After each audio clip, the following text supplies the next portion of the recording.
Prepare-se, porque o vídeo de hoje vai trazer reflexões que podem transformar sua vida. E se você precisa de uma oração, deixe seu pedido nos comentários. Nossa comunidade está aqui para orar por você. Inscreva-se, deixe o like e ative o sininho.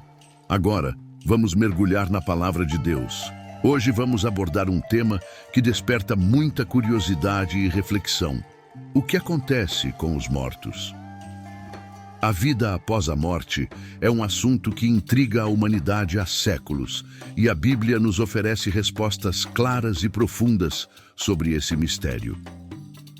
Vamos explorar o que a Bíblia ensina sobre a morte como uma transição, a consciência após a morte, o destino eterno, a composição do ser humano e muito mais. Descubra como as decisões que tomamos em vida influenciam nosso destino eterno e o que nos aguarda após a morte.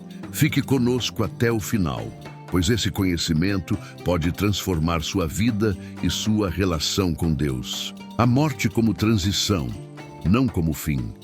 A morte é muitas vezes vista como o fim da existência, mas a Bíblia nos ensina que ela é, na verdade, uma transição para outra forma de vida.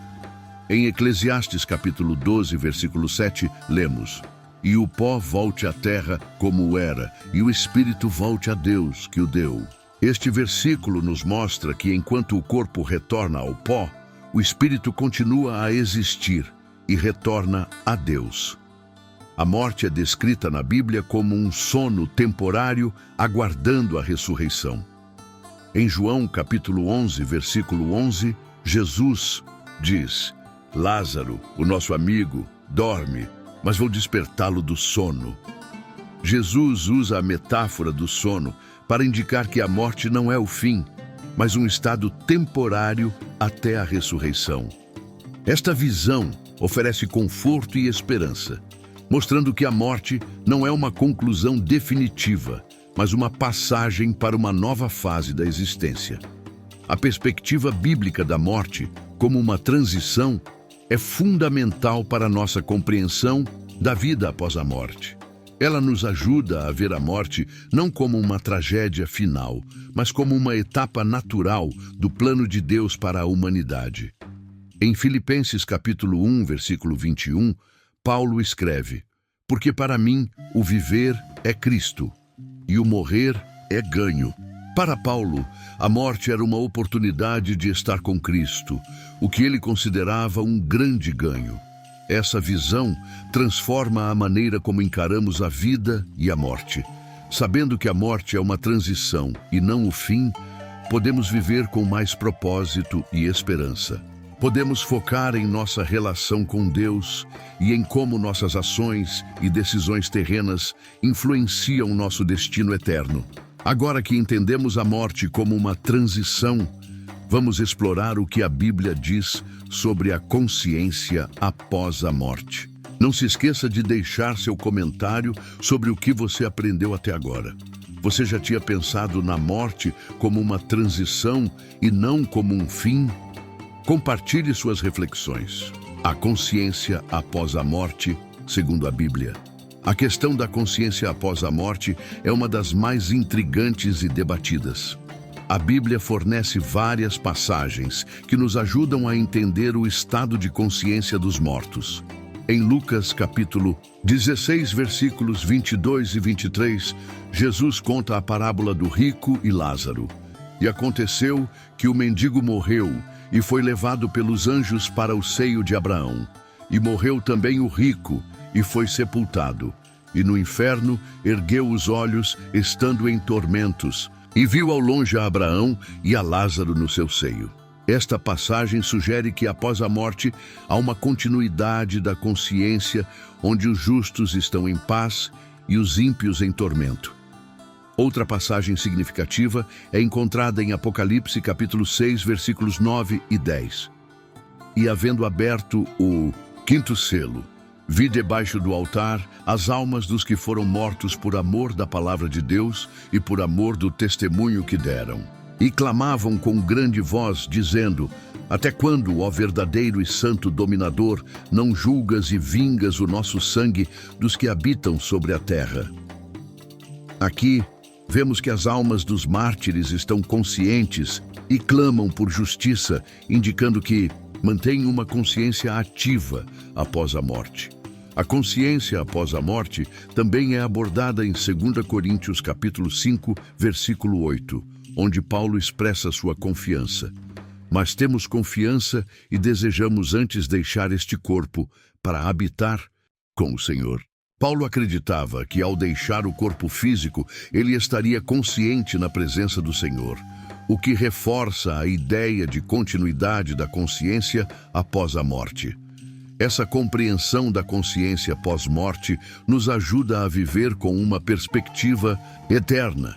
Sabendo que nossa consciência continua após a morte, podemos focar em viver de maneira que honre a Deus e prepare nossa alma para a eternidade. Em Filipenses capítulo 1, versículo 23, Paulo expressa seu desejo: mas de ambos os lados estou em aperto, tendo desejo de partir e estar com Cristo, porque isto é ainda muito melhor. Para Paulo, estar com Cristo após a morte era uma realidade consciente e desejável. Agora que entendemos mais sobre a consciência após a morte segundo a Bíblia, vamos explorar o destino eterno, céu ou inferno. Deixe seu comentário sobre o que você aprendeu até agora.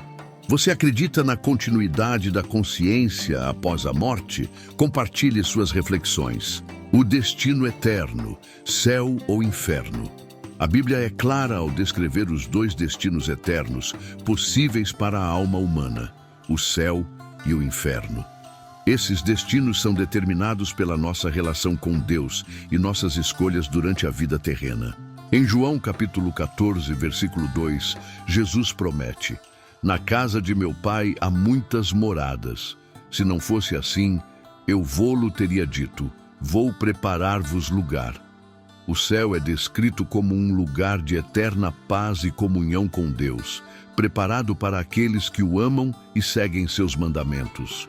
Por outro lado, o inferno é apresentado como um lugar de tormento eterno para aqueles que rejeitam a Deus.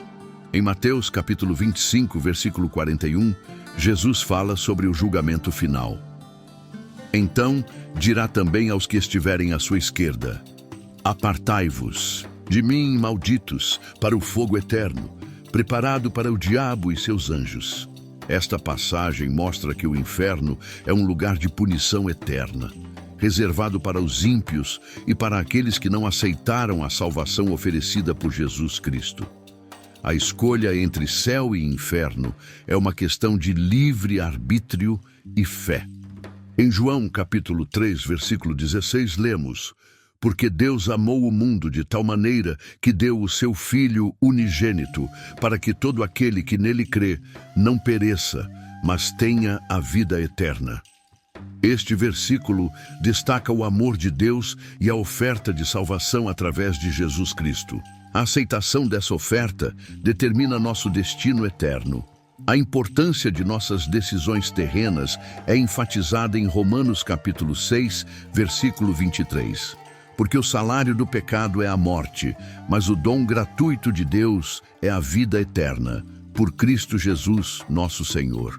A vida eterna no céu é um dom gratuito de Deus, mas requer arrependimento e fé em Jesus Cristo. Por outro lado, a rejeição desse dom resulta na morte eterna no inferno. Compreender o destino eterno segundo a Bíblia nos motiva a viver de acordo com os ensinamentos de Deus e a buscar uma relação profunda com Ele. Em Mateus capítulo 7, versículos 13 e 14, Jesus ensina: entrai pela porta estreita, porque larga é a porta e espaçoso o caminho que conduz à perdição, e muitos são os que entram por ela. E porque estreita é a porta e apertado o caminho que leva à vida, e poucos há que a encontrem. Este ensinamento nos desafia a escolher o caminho da vida que leva ao céu. Agora que entendemos mais sobre o destino eterno, vamos explorar a composição tripartite do ser humano: corpo, alma e espírito. Deixe seu comentário sobre o que você aprendeu até agora. Como você tem vivido sua vida à luz do destino eterno? Compartilhe suas reflexões. A composição tripartite do ser humano: corpo, alma e espírito. A Bíblia nos ensina que o ser humano é composto por 3 elementos distintos: corpo, alma e espírito. Esta compreensão é fundamental para entender nossa natureza e como nos relacionamos com Deus e com o mundo ao nosso redor. Em 1 Tessalonicenses capítulo 5, versículo 23, Paulo escreve: "E o próprio Deus de paz vos santifique completamente, e todo o vosso espírito, alma e corpo sejam plenamente conservados irrepreensíveis para a vinda de nosso Senhor Jesus Cristo." Este versículo destaca a importância de cada parte do nosso ser. O corpo é a parte visível e tangível do ser humano, formado de matéria. Em Gênesis capítulo 2, versículo 7, lemos: "E formou o Senhor Deus o homem do pó da terra, e soprou em seus narizes o fôlego da vida, e o homem tornou-se alma vivente." O corpo é o meio pelo qual interagimos com o mundo físico e realizamos nossas ações diárias. A alma é o eu consciente, responsável por nossas decisões, pensamentos e emoções. Em Mateus, capítulo 22, versículo 37, Jesus diz: "Amarás o Senhor teu Deus de todo o teu coração, de toda a tua alma e de todo o teu entendimento." A alma é onde reside nossa identidade e personalidade, e é através dela que experimentamos a vida de forma consciente. O espírito é a parte de nós que se conecta diretamente com Deus. Em João capítulo 4, versículo 24, Jesus afirma: "Deus é espírito, e importa que os que o adorem em espírito e em verdade." O Espírito é o canal pelo qual nos comunicamos com Deus e recebemos sua orientação e inspiração. Em Romanos capítulo 8, versículo 16, Paulo escreve: "O mesmo Espírito testifica com o nosso espírito que somos filhos de Deus." Este versículo mostra a relação íntima entre o nosso espírito e o Espírito de Deus. Entender a composição tripartite do ser humano nos ajuda a viver de maneira mais equilibrada e em harmonia com Deus. Podemos cuidar do nosso corpo, alma e espírito, buscando uma vida saudável, emocionalmente equilibrada e espiritualmente rica. Em 1 Coríntios, capítulo 6, versículos 19 e 20, Paulo nos lembra: "Ou não sabeis que o vosso corpo é o templo do Espírito Santo, que habita em vós, proveniente de Deus, e que não sois de vós mesmos? Porque fostes comprados por bom preço, glorificai, pois, a Deus no vosso corpo."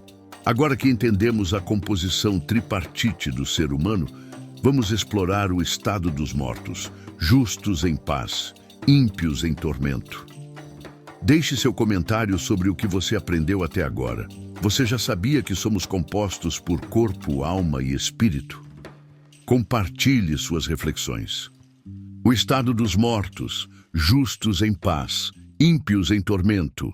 A Bíblia descreve claramente o estado dos mortos, diferenciando entre os justos e os ímpios. Os justos, aqueles que viveram em conformidade com a vontade de Deus, estão em paz e aguardam a ressurreição com esperança. Em Lucas capítulo 16, versículos 22 e 23, Jesus conta a parábola do rico e Lázaro. "E aconteceu que o mendigo morreu e foi levado pelos anjos para o seio de Abraão. E morreu também o rico e foi sepultado. E no inferno ergueu os olhos estando em tormentos, e viu ao longe a Abraão e a Lázaro no seu seio."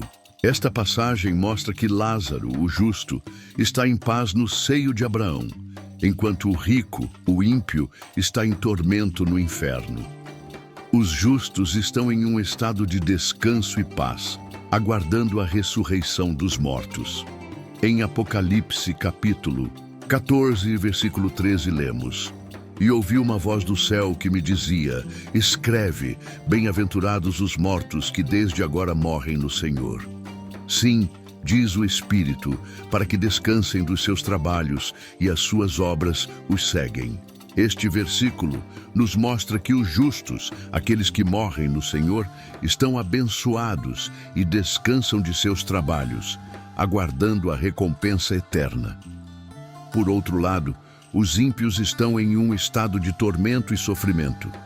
Em Mateus capítulo 25, versículo 46, Jesus fala sobre o julgamento final. E irão estes para o tormento eterno, mas os justos para a vida eterna. Este versículo deixa claro que os ímpios enfrentarão um tormento eterno, enquanto os justos desfrutarão da vida eterna. A diferença entre os destinos dos justos e dos ímpios é uma consequência das suas escolhas e vidas terrenas. A compreensão do estado dos mortos nos motiva a viver de acordo com os ensinamentos de Deus, buscando a justiça e a santidade.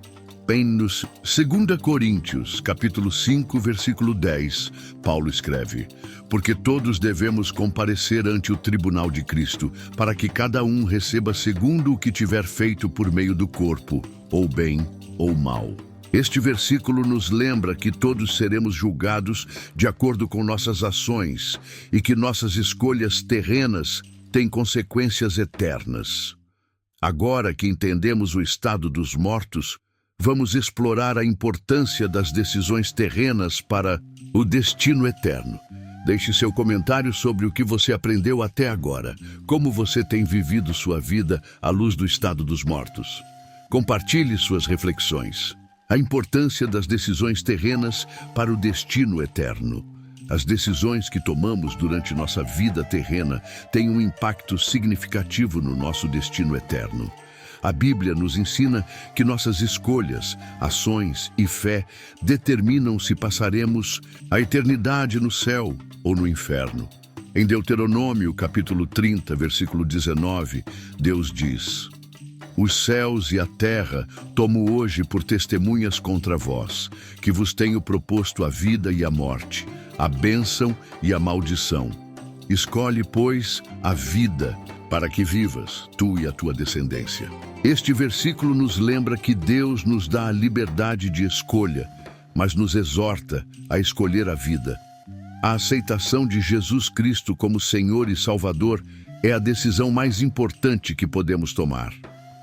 Em João, capítulo 3, versículo 16, lemos: porque Deus amou o mundo de tal maneira que deu o seu Filho unigênito, para que todo aquele que nele crê não pereça, mas tenha a vida eterna. A fé em Jesus nos garante a vida eterna no céu, enquanto a rejeição dessa fé resulta na separação eterna de Deus no inferno.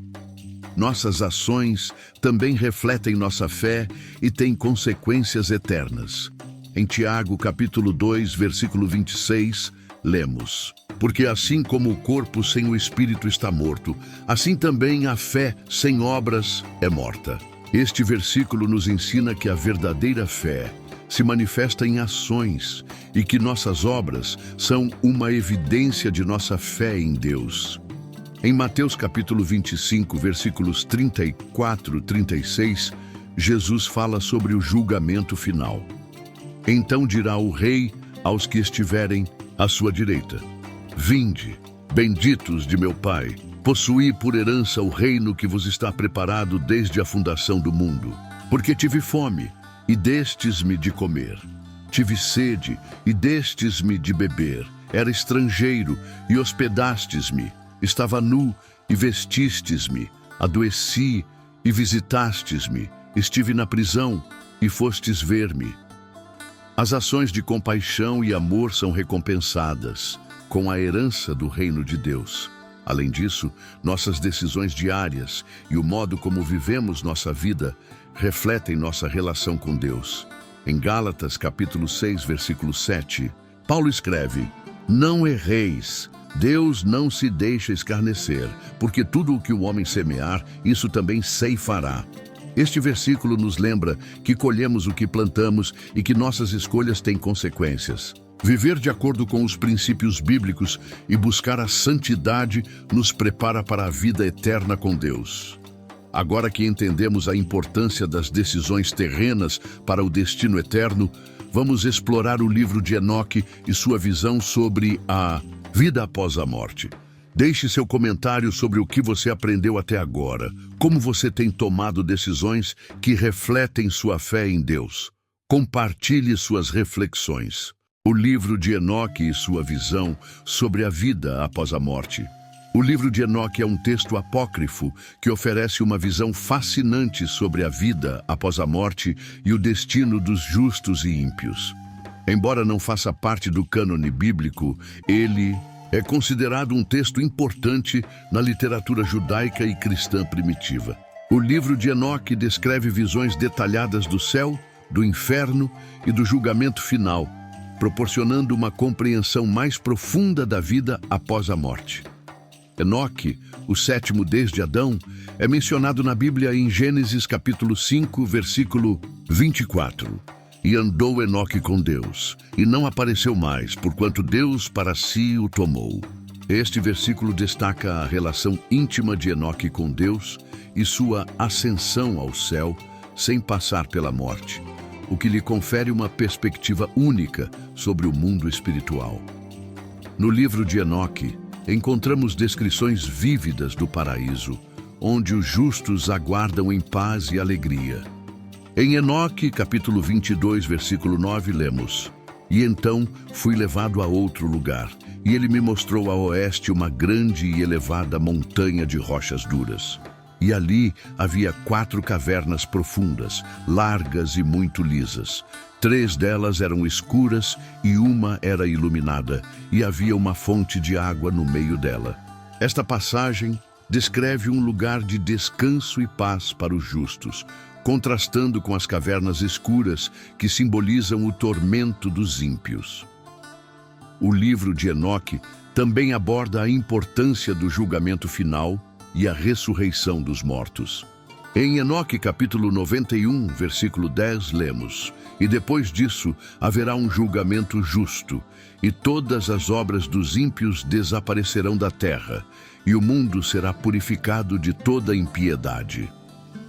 Esta visão reforça a ideia bíblica de que haverá um julgamento final, onde os justos serão recompensados e os ímpios punidos. Embora o livro de Enoque não seja considerado canônico, ele oferece uma perspectiva valiosa sobre a vida após a morte e complementa os ensinamentos bíblicos. Sua ênfase na justiça divina e no destino eterno dos justos e ímpios ressoa com as Escrituras e nos encoraja a viver de acordo com a vontade de Deus. Agora que entendemos a visão do livro de Enoque sobre a vida após a morte, vamos explorar a ressurreição dos mortos e o juízo final. Deixe seu comentário sobre o que você aprendeu até agora. Você já conhecia o livro de Enoque e suas visões sobre a vida após a morte? Compartilhe suas reflexões. A ressurreição dos mortos e o juízo final. A ressurreição dos mortos é um dos temas centrais da fé cristã e um dos eventos mais esperados na escatologia bíblica. A Bíblia nos ensina que haverá uma ressurreição universal, onde todos os mortos serão ressuscitados e julgados por suas obras. Em João, capítulo 5, versículos 28 e 29, Jesus diz: Não vos maravilheis disso, porque vem a hora em que todos os que estão nos sepulcros ouvirão a sua voz. E os que fizeram o bem sairão para a ressurreição da vida, e os que fizeram o mal para a ressurreição da condenação. Este evento marca o início do juízo final, onde Deus julgará todos os seres humanos de acordo com suas ações e decisões durante a vida terrena. Em Apocalipse capítulo 20, versículos 12 e 13, João descreve a visão do juízo final. E vi os mortos, grandes e pequenos, em pé diante do trono, e abriram-se os livros, e abriu-se outro livro, que é o da vida, e os mortos foram julgados pelas coisas que estavam escritas nos livros, segundo as suas obras. E deu o mar os mortos que nele havia, E a morte e o inferno deram os mortos que neles havia, e foram julgados cada um segundo as suas obras. A ressurreição dos mortos e o juízo final são momentos de grande importância, pois determinam o destino eterno de cada indivíduo.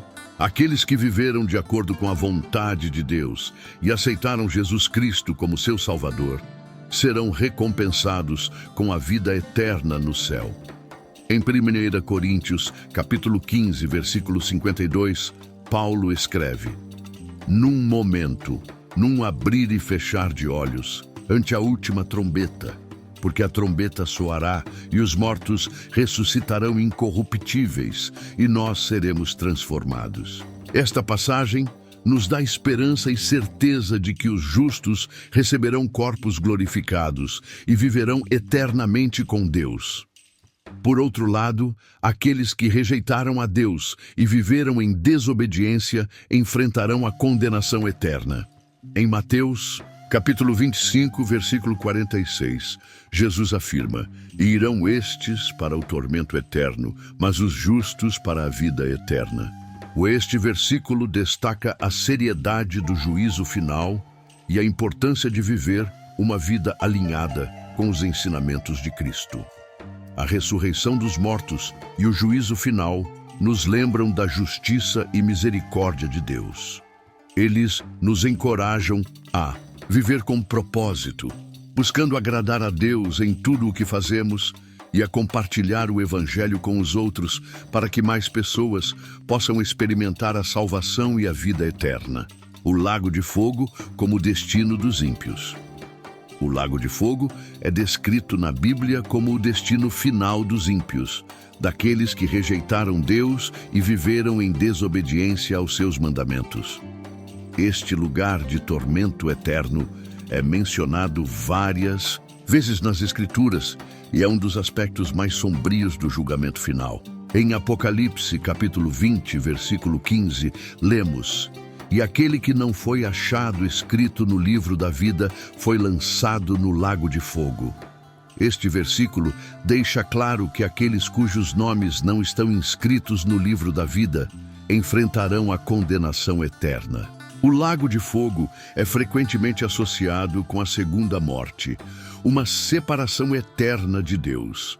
Em Apocalipse, capítulo 21, versículo 8, está escrito: Mas quanto aos tímidos, e aos incrédulos, e aos abomináveis, e aos homicidas, e aos fornicadores, e aos feiticeiros, e aos idólatras, e a todos os mentirosos, a sua parte será no lago que arde com fogo e enxofre, o que é a segunda morte. Este versículo lista os tipos de comportamentos e atitudes que levam à condenação eterna, enfatizando a seriedade das escolhas que fazemos em vida. A Bíblia descreve o lago de fogo como um lugar de tormento contínuo e insuportável. Em Mateus capítulo 13, versículos 49 e 50, Jesus diz: Assim será na consumação dos séculos. Virão os anjos e separarão os maus de entre os justos e lançá-los-ão na fornalha de fogo.